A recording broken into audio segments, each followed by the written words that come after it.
What's happening, everybody? Jeff Lightsy Jr. here with the Black Boss channel. Be sure to hit the thumbs up button, like, share, subscribe, and the notification bell because we upload every single day. Now, my favorite playoff series in the NBA right now is the Knicks versus the Atlanta Hawks. So, to me, it's Trae Young versus the New York City.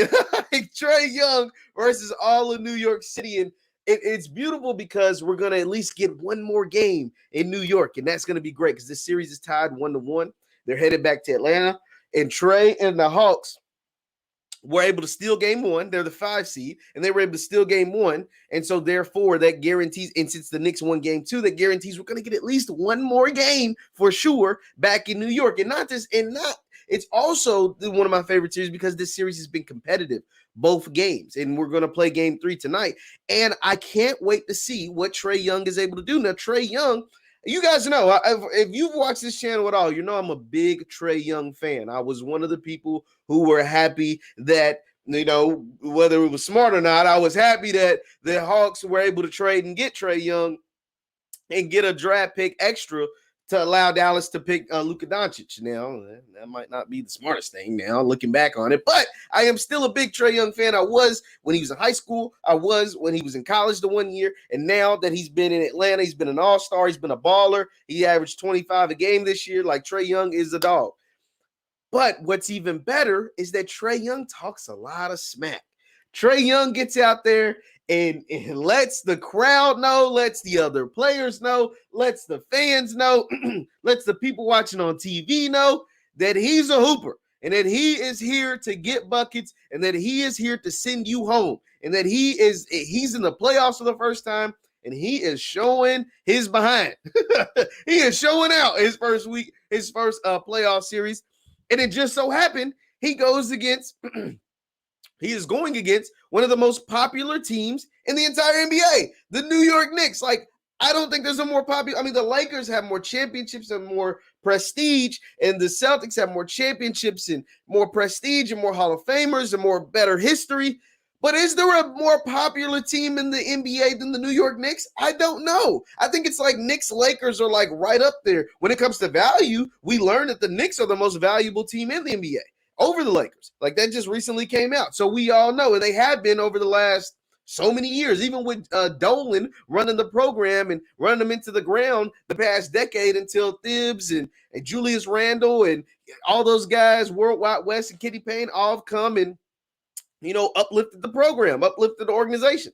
But anyway, so Trae Young, and then it helps that Trae Young is a star and a star in Atlanta, right? Atlanta is like Black Hollywood, right? Like, Atlanta has a lot of great prominent Black figures. And so Trae Young plays there, and the Knicks are the most popular team in the NBA. So it all works out. Hell, Brooklyn it's got all the stars. And just because the Knicks are in the playoffs, the Knicks are getting just as much airtime as Brooklyn because they're that popular. Now, I wasn't feeling that, spitting on people, right? Like, folks, New Yorkers were tweaking about spitting on Trae Young. Now, I get it. He's talking a lot of cash, but we can't spit on nobody, G.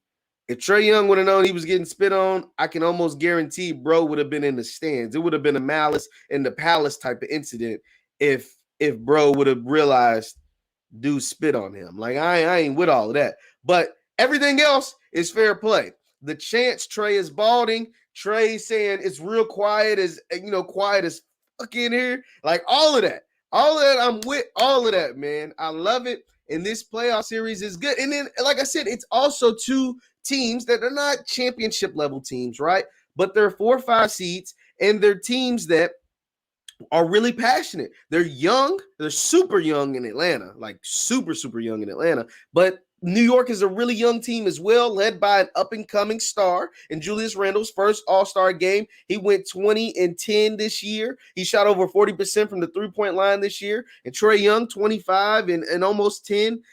He was an All-Star a couple years ago. He didn't make the All-Star team this year, but he's up and coming, and they turned their season around once Nate McMillan became the head coach. And then Thibs obviously turned it around over in New York. So these are two teams I hope to continue to build on this and be good in the future, because when New York's good, man, the NBA just feels better. When the Knicks are good, I'm gonna just speak on the Knicks. When the Knicks are good, the NBA feels better. And when they put out a showing like this, like go out and show that Randall can play and you can make the playoffs even when you don't have a superstar on your team, that is what's going to attract the free agents. Remember, Kevin Durant said the Knicks aren't cool anymore. That's why him and Kyrie chose Brooklyn. Everybody and their mama thought Kevin Durant and or Kyrie Irving were going to go to New York, but not to Brooklyn, but to the Knicks a couple years ago, for those who don't remember. But Kevin Durant came out and said, man, the Knicks aren't cool anymore. Well, Tibbs, Julius Randle, Emmanuel Quickly, Obi Toppin, all these guys, Derrick Rose, let's not sleep on Derrick Rose,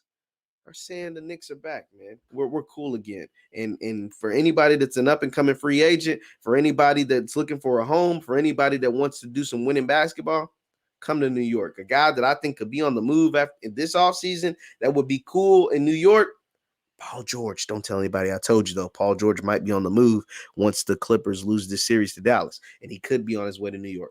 That's my 2 cents for today. Once again, I'm Jeff Lightsy Jr. at the Black Boss channel on Victory Formation. Be sure to hit the thumbs up button, like, share, subscribe, and follow me on Instagram at JLightsy7. I post on there all the time. Thank you, guys.